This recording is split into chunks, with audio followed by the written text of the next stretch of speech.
I'm a purebred human, adopted by a family of vampire nobles. I thought I was going to end up as their personal blood bank. But guess what? The Duke and Duchess turned out to be total daughter-obsessed maniacs, and my new brother is completely smitten with me. Overnight, I went from zero to the peak of my life. Humans and vampires had been at war for over 200 years before finally signing a peace treaty. As a gesture of goodwill, humans decided to send someone to be adopted by the vampire Duke's family. And lucky me, I was the unlucky one chosen. During those 200 years of conflict, humans genetically modified and evolved themselves. But I'm one of the rare few, an unaltered, pure human. Purebred humans have no combat ability, not even strong enough to swat a fly. In the old days, I'd be considered totally useless. But now suddenly I've become a living mascot. I didn't even have a say in the matter. They packed me up overnight and shipped me off to the castle of Duke Duraclia. Right before I left, a kind-looking old man patted my shoulder with a gentle smile. You've seen spy movies, right? No big deal. Just keep an eye on them and see if they're really serious about this peace thing. I focused and caught his real thoughts. This girl's cute, but she doesn't look all that bright. Please don't screw this up. I just gave a little laugh. Bet you didn't see that coming. I may be a fragile purebred human, but I've got a special power. Mind reading. Otherwise, sending me into vampire territory alone would be like tossing a lamb to the wolves. I finally met the Duke's family. Totally different from how humans used to sing about them 200 years ago. The Duraclia castle wasn't gloomy or desolate at all. It was extravagant, dazzling, lit up like a dream. The butler wasn't a talking pig, there weren't any fat witches flying around on broomsticks, and no creepy cats smiling like they were crying. Gotta admit, vampires are insanely good-looking, seriously unfairly attractive. The Duke was regal and striking, the Duchess absolutely stunning. And their son, Sevelo, drop-dead gorgeous. Deep jet-black eyes, pale, cool skin, blood-red lips, a face with intense impact, yet his vibe was totally cold and restrained. They threw a huge welcome banquet just for me. At the banquet, the Duke proudly announced my adoption. I became the first ever human princess among the vampires. The whole thing was broadcast live, and it immediately blew up online. Before I got here, I was terrified they'd use me as a walking blood bag. So when they invited me to dinner, I was shaking like a leaf. Her eyes sparkled, and her smile lit up the room. Sweetheart, don't be scared. The noble Duraclia family stopped drinking human blood ages ago. Besides, you're my daughter now. She's so adorable. Honestly, I could kiss 10 of her. Me? The Duke gently reassured me. Don't worry, sweetheart. We won't hurt you. His deep green eyes shimmered, filled with warmth as he looked at me. She seems so insecure. Should I find some other humans to keep her company? Not Sevelo, though. He's all moody and boring. No fun. It's been centuries since I raised a child. What do kids like these days? Whatever she wants, I'll get it for her. I was completely stunned. So the bloodthirsty Duke and Duchess in the legends are actually over-the-top doting parents? When it came time to sit down, I picked the seat next to Sevelo. At least he seemed a bit more normal. But when I tried to be friendly, Sevelo didn't even flinch. Expressionless, cold eyes, silent. He looked like the definition of aloof. I hesitated, then tugged on his sleeve and gave a friendly smile. Big brother. I didn't expect him to suddenly jerk away from me and shout, "Let go!" I was nearly scared to tears. A flash of regret crossed Sevelo's eyes. Is she about to cry? Damn it, I didn't mean to scare her. Her eyes are so pretty. All red and misty, like a little bunny. She smells so good. Number, I have to get a grip. Don't scare her. As his thoughts poured out, his ears turned red and a blush crept across his cold, pale face. Meanwhile, my face was turning ghost white. Help! What kind of bizarre family did I just get dropped into? Dinner ended with Sevelo storming off early and the Duke and Duchess showering me with comforting words. That night, I lay in the pretty princess room the Duchess had prepared for me, tossing and turning, unable to sleep. I eventually got up and crept out, hoping to find a midnight snack. But as soon as I stepped into the hallway, someone grabbed me and yanked me into the room next door. My big brother slammed me against the wall. His hair was damp with sweat, face flushed, and his dark eyes glistened as he stared at me intensely. He looked kind of like a decadent chocolate truffle cake. I gulped involuntarily. Brother, are you okay? Are you sick? He buried his face into the crook of my neck, his heavy breaths brushing against my skin, sending shivers down my spine. But his voice was still cold and harsh. Shut up. God, I'm so in love with her. What the hell do I do? After being bombarded by his thoughts during dinner, I'm kind of numb now. Is this guy's inner voice always so embarrassingly intense? His whole personality is a total contradiction. He says one thing but thinks something totally different. But since he clearly doesn't want to hurt me, I relaxed, at least a little.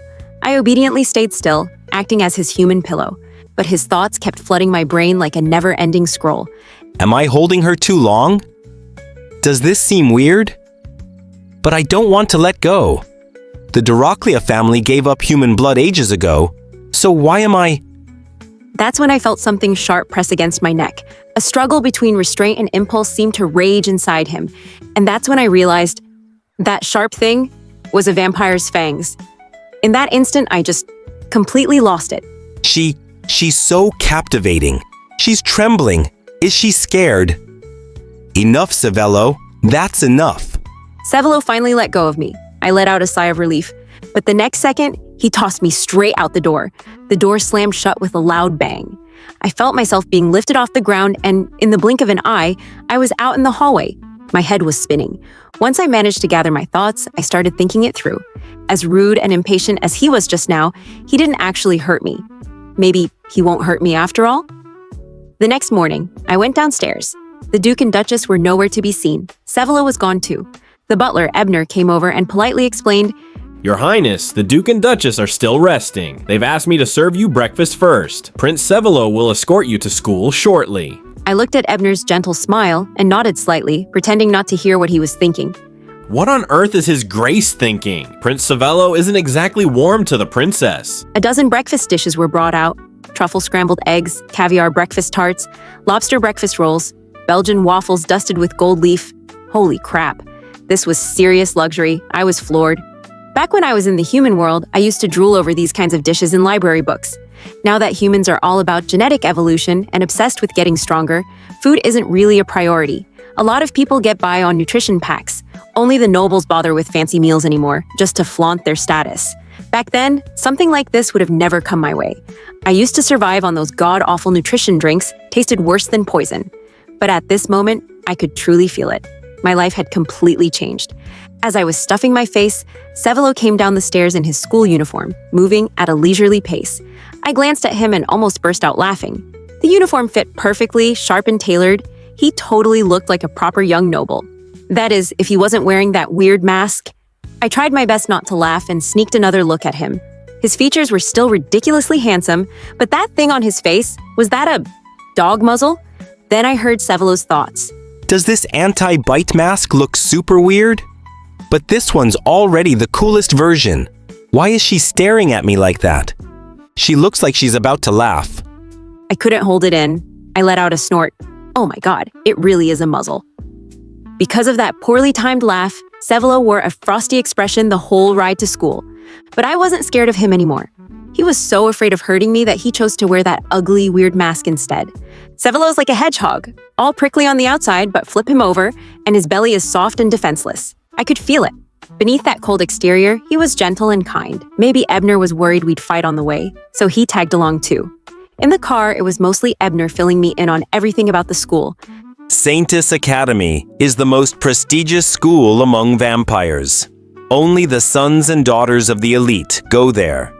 But Your Highness, you're the most noble of them all. Among vampires, dukes hold the highest rank. There are no kings or queens. That's why Ebner called me the most noble. The school has special wards in place. Vampire abilities won't work on campus, so you don't have to worry about getting hurt. Thanks to Ebner's enthusiastic and thorough explanation, I now knew everything I was supposed to. And a lot I probably wasn't. It's a comprehensive school that combines middle school, high school, and college. It's produced tons of top-tier talent who've become big shots in all fields of vampire society. I used to be a freshman at an art college in the human world, so I'd just continue my studies here. Saintis has produced many legendary artists. I'd heard of it long before. Getting in here, way out of my league. Savello's in the medical program. He's a genius, almost ready to graduate. As I listened, I snuck a glance at Savello. My eyes landed on his hands, resting quietly on his lap. Pale, slender, perfectly shaped fingers. Hands like that? Yeah, totally made for holding a scalpel. Sevelo noticed my gaze. His expression turned even colder, and he looked away out the window. His fingers curled unconsciously into fists. Damn it. Why did Ebner have to bring me up? She doesn't think I asked him to brag about me, does she? Help. I wanted to laugh again. After we got to school, Sevelo gave me a cold warning. Behave. Don't cause trouble. I already talked to the old guys about this. Everything should be fine. I hope. I smiled and replied, "Got it, big brother." Sevelo quickly looked away. His pale earlobes turned red as he turned around and walked off, stiff as a board. She's so cute. Ebner handed me my bag with a smile. Your Highness, this is where I leave you. I tilted my head and smiled sweetly. "Thanks, Uncle Ebner." Ebner's eyes lit up. You can just call me Ebner, Your Highness. No wonder the Duke and Duchess are so fond of her. What a delightful child. I took my bag and walked into the school. Everyone stared as I passed. I kept picking up on their thoughts. Oh my god, is that a human? Is that Princess Lila? I saw the live stream. She looks just like her. Her? As Prince Savelo's sister? Seriously? Their voices buzzed in my ears like a swarm of flies. I couldn't take it anymore, so I shut their voices out in my mind. My mind reading works like a switch. If I don't want to hear someone's thoughts, I just flip it off. Otherwise, I'd totally lose it. The principal personally came to welcome me, brought me to my class, and gave me a few instructions before leaving. I smiled politely and introduced myself to everyone. My name is Lila, I'm 19, and I live at the Duke's Castle in Duraklia. A scoff came from the crowd. A blonde girl with piercing blue eyes stood up, staring at me with open contempt. Are all human girls as ugly as you? The classroom went quiet for a second. Then suddenly, everyone burst out laughing. They all looked at me with mocking, cold, and condescending eyes. Vampires, male or female, were all ridiculously attractive. It was just in their genes. But I wasn't bad either. I had big, almond-shaped eyes. Okay, maybe I wasn't drop-dead gorgeous like a vampire, but I definitely wasn't ugly. I clenched my jaw. I held it in. This was vampire territory. Of course they weren't going to respect a fake human princess like me. I knew this might happen before I came here. I was ready for it. Sticking to my don't stir the pot principle, I just smiled and stayed silent. But the blonde girl wasn't done yet. She walked up to me and yanked my hair. Hey, ugly freak, go back to your human slums before I drain you dry. Screw that! I'd had enough. I fought back, and we wrestled until the teacher came rushing in to break it up. Turns out vampires are just like humans. Get in a fight and they call your guardian. And mine was Sevelo. The teacher didn't dare contact the Duke and Duchess, so they brought in Sevelo instead. I stood there, hair a mess, feeling totally defeated. He had just told me not to cause trouble, and I immediately got into a fight. Why couldn't I hold it together? Sevelo frowned, his black eyes scanning me up and down. Then he turned to the teacher and asked coldly, What happened? I couldn't read his expression at all, so I quietly used my mind-reading ability to peek into his thoughts. Has the Boisson family lost their damn minds? They got my cute, pretty little sister looking like this? I'd felt really wronged at first, but when I heard the dirty little thing part, I almost burst out laughing. The teacher explained it was Cassira who provoked the princess, and the princess only fought back. The blonde girl's name was Cassira Boisson, daughter of the finance minister. Spoiled, arrogant, and basically the definition of hot but dumb. Even in front of Sevelo, she still puffed herself up and whined to her dad. Daddy, that human girl hit me. You have to make her pay. Jasper, her father, slapped her across the face. Hard. Cassira froze, holding her cheek in shock, totally stunned. Jasper ignored her and nervously bowed to Sevelo. Lord Savello, it's my fault for not raising her right. Please punish me as you see fit. That old fox saw Sevelo's anger right away and took action fast. Better to hit your own kid first than let someone else do it. Sure enough, even though Sevelo was furious, he held it in and gave a cold order. Take Cassira home. She's grounded for a month. Jasper nodded like crazy. The whole thing was about to blow over. But Cassira just couldn't let it go. She finally snapped out of it, eyes wide with disbelief, tears welling up. Dad, You hit me. Over a human? Then she ran to Sevilo crying out, Sevilo, we grew up together. How could you take her side, that ugly girl? "Oh, wow. So they were childhood friends." I looked back and forth between them, raising an eyebrow. Not gonna lie, their faces did match well together. Too bad Kasira's personality and brain didn't. Sevelo took a step back, putting space between them. His voice was cold as ice. She is my sister, Lila de Dracula, princess of the vampire race. Kasira broke down in sobs. Wah! Since when is she the main character? Sevelo's expression darkened further. Without blinking, he cut her off. Make that 2 months. So annoying. Wish I could just shut her up. But all I can do is ground her. Kasira was dragged away by her dad. Finally, the whole thing was over. No sides lost face. The teacher let out a sigh of relief and walked off, leaving me and Sevelo awkwardly standing there. Sevelo scowled, staring at me with stormy eyes. Kasira, you idiot. I'm this close to exploding. My tsundere vampire brother, everyone. On the very first day of school, he dragged me out to skip class and go shopping. The mall was all Rococo style, with white and pink walls. Elegant, fancy, the kind of place rich vampire socialites would love. Word had gotten out that Sevelo was coming, so the entire mall had been cleared in advance. All we had to do was sit in the VIP lounge and store managers would bring the latest styles right to us. But I said no, I wanted to browse on my own. What's the fun of shopping if you don't get to explore? Sevelo kept a straight face the whole time, but still followed me around the entire afternoon. By the time I was done, I had a new outfit and a fresh look. When I stepped out of the fitting room, I felt like a brand new me. I ran up to Sevelo with a big smile, twirling my skirt. "So, how do I look, big bro?" Sevelo's eyes darkened. He stared at me for several seconds. I was feeling pretty smug. Ha, bet I totally charmed him. And then he turned and called Ebner. Bring the princess a new school uniform. I just stood there, stunned. Wait, after all that, you want me back in a uniform? Then I caught a glimpse of what he was really thinking. She's way too pretty. Only I get to see her like this. My anger vanished as quickly as it came. When the Duke and Duchess heard I got bullied on my first day of school, they were absolutely livid. They really are my biological parents. Think exactly like Sevelo. Guess the Boisson family's tired of having a future, huh? The Duchess pulled me into a gentle hug and whispered comfortingly. Don't be scared, sweetheart. She clasped a golden snake-shaped bracelet around my wrist. The bracelet curled into a loop, the snake's mouth holding a gemstone. This bracelet holds Sevelo's power. If you're ever in danger, just break the gem. He'll come for you right away. In her heart, though, she was definitely complaining.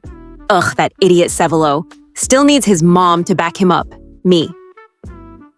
The Duke and Duchess immediately organized a banquet. All the important people in the capital got an invite and were told to bring their kids. The Boisson family, not on the guest list. The purpose of the banquet was simple. The Duke and Duchess wanted to find me some decent companions. Basically, some trustworthy friends who'd hang out with me and keep me safe. The banquet was split into 2 halls. The big shots were in one, the younger crowd in the other. On the surface, these noble kids seemed okay, but deep down, they were no different from Kasira, just better at hiding it. I didn't care. I was having a blast at the buffet. Just as I was enjoying my food, someone bumped into me and sent my plate flying. Soup splashed all over my white dress. A brown-haired girl looked panicked and shrieked an apology. Oh my gosh, Your Highness, I'm so sorry. Instantly, all eyes were on me. Some people snickered at my messy look. Others pulled out their phones to snap photos. The brown-haired girl kept apologizing out loud, but deep down, she was clearly enjoying herself. Kasira, I totally got your revenge for you. I lost it right then and there. These vampires seriously never quit, huh? I was about to snap back when a blood-red drink suddenly splashed all over the brown-haired girl. A stunning woman in a knight's outfit threw her coat over my shoulders. With a lazy smirk, she turned to the girl and said, Oops, my hand slipped. The girl was completely dumbfounded. Not gonna lie, the woman's entrance made my heart skip a beat. She smiled on the outside, but inside she was howling. Ha ha ha ha, serves you right. Let's see how you like a taste of your own medicine. Honestly, a punch to the face would have been more satisfying. If we weren't in the Duke's castle, I'd have already decked her. I quickly covered my face, struggled so hard to keep from laughing. Poor little princess. Crying from humiliation? Forget it. I'll take care of you from now on. Her name was Baya, daughter of the first general, Ryan Campbell. She was blunt, a total badass, and not exactly popular among the noble girls. After the banquet, she officially became my personal guard. We clicked instantly and became inseparable besties. Bia took me to bars and made the most amazing cocktails. We got totally wasted together. A few clueless baby vamps didn't recognize me and thought they'd found a walking blood bag. Bia beat them all to a pulp. She even trashed the bar. The bar owner knew who we were and, nearly in tears, called Sevelo and Bia's brother. Sevelo had just gotten out of surgery. As soon as he got the call, he rushed over like a storm. Bia got dragged home by her brother, leaving Sevelo stuck with drunk little ol' me. He looked down at my flushed face, eyes cold, barely keeping his fury in check as he scooped me up and carried me to the car. But in his arms, I squirmed and whined like crazy. Ugh, I'm burning up. My head's spinning. God knows what Bia spiked those drinks with. I was burning up, practically tearing at my collar for air. Sevelo's temples twitched violently. He slapped my hand away and snapped, Who said you could go bar hopping with Bia? Want to get grounded with her? I froze right there. Big fat tears welled up and rolled down my cheeks. I bawled my eyes out. You yelled at me! All the pain I'd been bottling up hit me at once, being treated like a pawn and tossed into enemy territory, the loneliness in this vampire land, the humiliation at the banquet. Every bit of hurt and fear spilled out as tears. Sevelo panicked. He quickly lowered his voice and tried to soothe me. I'm sorry. I shouldn't have yelled. It's my fault. He clumsily wiped my tears, but they just kept coming like a broken faucet. Through blurry eyes, I looked at him. That cold and stoic vampire prince was now a flustered mess, full of regret and anxiety. And just like that, all my broken feelings began to mend. So what if I was a hostage? So what if they bullied me? The Duke's family gave me something I'd never had, real love. I wrapped my arms around Sevelo's neck, leaned in, and whispered with a tipsy, sticky voice, Thank you, Sevelo. Big brother. He went stiff like he'd been electrocuted, frozen on the spot. I couldn't see his face, but I sure noticed the red tips of his ears, his burning hot skin, and the sound of his thoughts. I'm screwed. Totally, completely screwed. I smiled and dozed off in his arms. I knew he'd get me home safe. When I woke up the next morning, it took me a while to remember what happened last night. I rolled around in bed, mortified beyond belief, before finally dragging myself up. I mustered all my courage and went downstairs, only to find Sevelo back in cold-blooded mode. Stay away from Bia. That girl's nothing but trouble. I shot him down immediately. Number Bia's my friend. Sevelo shut his eyes, fuming internally. Maybe I should just get rid of Bia. Then no one would try to steal my sister away. But she'd cry again. I don't want to see her cry. Maybe I can steal her back a different way. I suddenly found myself looking forward to whatever ridiculous plan my jealous brother might come up with. Out of nowhere, the school organized a mixer between humans and vampires. And the humans they invited? From the university I used to attend. They brought over students from the human art department to sketch and tour the school, something about promoting interspecies exchange. On the ride home, Sevelo casually asked, By the way, I heard there's some kind of mixer happening? I looked at him. He had his elbow resting against the car window, long fingers massaging his temple. His expression looked calm, but I could tell immediately.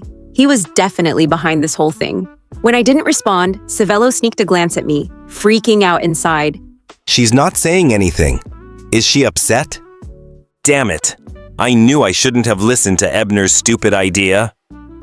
I quickly flashed him a sweet smile, cutting off his mental spiral. I know, I'm super excited. A rare smile flickered in Sevelo's eyes. That moment, his smile, it was so dazzling, like sunlight. My heart literally skipped a beat. And just like that, it was the day of the mixer. Sevelo and I stood at the entrance of the auditorium, welcoming the human students on behalf of our school. The humans and vampires sat strictly segregated on opposite sides of the hall. It was awkward as hell for me, being a human, but also a vampire princess. Savello must have sensed my nerves because he naturally reached out, lacing our fingers together, and looked at me with quiet determination. Don't be scared. I'm right here. That one sentence calmed me down completely. I was able to deliver my speech without a hitch. The sketching trip was planned to last a whole week, meaning I'd be spending my first night away from the castle. After saying goodbye, Savello turned to leave. I suddenly felt a lump in my throat and blurted out, "Brother, can you give me a hug?" Savello turned back and stared at me for a long second. Then he walked over, wrapped me in a gentle embrace, kissed my forehead, and said in a hoarse voice, Have fun, my little sister. The location was Lake Satan, a 3-hour drive away. By the time we got there, it was pitch black. The lake had long since dried up. The lake bed was buried under layers of silt and bones, while the shore thrived with lush vegetation. The contrast between life and death was stunning. The first night, we had a bonfire party. Fueled by alcohol and party games, humans and vampires gradually started to mingle. I, however, was off in a corner texting B. She'd broken her leg in a fight and was stuck at home recovering.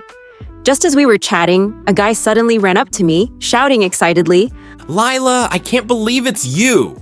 I looked up at him. He looked familiar, but I couldn't place him. It's me, Hagar, your classmate. I even wrote you a love letter. That jogged my memory. When I got that letter, I was honestly kind of thrilled. Until I overheard him telling his friends he was only messing around. Pureblood humans were weak like pets, he said. Who could ever really like one? I gave a cold laugh. Don't know you, get lost! But Hagar just grinned and stepped closer, grabbing my hand.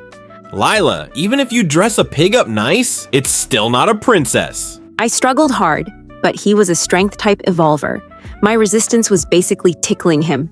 Let go! Touch me again and you're dead! Not only did he not let go, he leaned in even closer, his voice turning menacing. Don't forget why you're here. That one line was like a key, unlocking memories I'd tried to bury. Right before I left, that old man had said, "Ever seen an undercover movie, little girl?" It wasn't a joke. They'd really sent me here as a pawn. Hagar didn't waste any more time. He hit the back of my neck with a brutal knife hand strike. A wave of pain crashed through me. I blacked out instantly. When I opened my eyes again, Kassira and Hagar were sitting across from me. My heart sank like a stone. These two should never be working together. And yet, here they were. I tried to reach for the gemstone on my bracelet, the emergency beacon, but my hands were tied. I couldn't even move.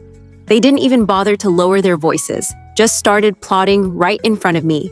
Kassira shot me a hateful glare and told Hagar, "Let's just kill her." Hagar shook his head. We just developed a new serum. It'll turn her into a perfectly obedient pawn. A live princess is way more useful than a dead one. Kassira screamed at him. She has to die. That was the condition for working with the Boisson family. Hagar hesitated. Hagar, hold up. I need to check with the higher-ups. He walked out, leaving Kassira alone with me. She stomped over, then slapped me hard across the face. Ugly freak. Thought you were tough, huh? Got me thrown in solitary? A vampire's strength is nothing a pureblood human like me can take. That slap nearly knocked me out, my mouth filled with blood. My face went numb instantly, had to be swollen like a balloon. The scent of blood made her more excited. She kicked me hard, sending me flying into the wall. Pain exploded through my body. I coughed up blood over and over. But that impact loosened the ropes binding me. I gritted my teeth, used everything I had left, and finally managed to break the gem on my bracelet. In the blink of an eye, Savello appeared before me like a god descending from the heavens. Every nerve in my body finally relaxed. I couldn't hold on any longer. Just before I passed out, I caught a blurry glimpse of Savello rushing toward me in a panic, his face full of terror. When I woke up again, I was back in my bedroom at the Duraclia Castle. I tried to move, but pain stabbed through every inch of my body. Tears streamed down my face. I felt like I'd been completely broken, inside and out, like needles were stabbing me from every direction. Savello walked in. I pouted and whimpered through my tears. It hurt so bad. His eyes were bloodshot as he pulled me into his arms, whispering, "I'm sorry," over and over. He blamed himself for everything. After all, the mixer was his idea, and it almost got me killed. I whispered back to comfort him. It's not your fault.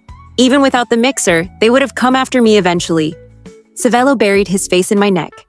I felt something cold and wet fall onto my skin. He was crying. My heart ached. My body ached. I cried too, crying and coughing up blood at the same time, like my lungs were tearing apart. Savello stared at the blood I coughed up, shaking uncontrollably. Lila, your injuries are too serious. Only a first embrace can save you. He looked at me with eyes full of desperate pleading. Please, little sister, say yes, okay? A first embrace. It would mean giving up my humanity and becoming a full vampire. Was I willing? I smiled at him. I'm willing. Just like that first night I arrived at the castle, he held me in his arms. I melted against him, my neck instinctively tilted back. He kissed me gently at first, then slowly revealed his sharp fangs. I started trembling in fear. Go easy, big brother. Please. Savello replied softly. Don't be scared. It'll be over in a second. Then, his sharp teeth sank into my skin. For kidnapping a princess and conspiring with the enemy, Jasper and Cassira were executed. The Boisson family was completely wiped out.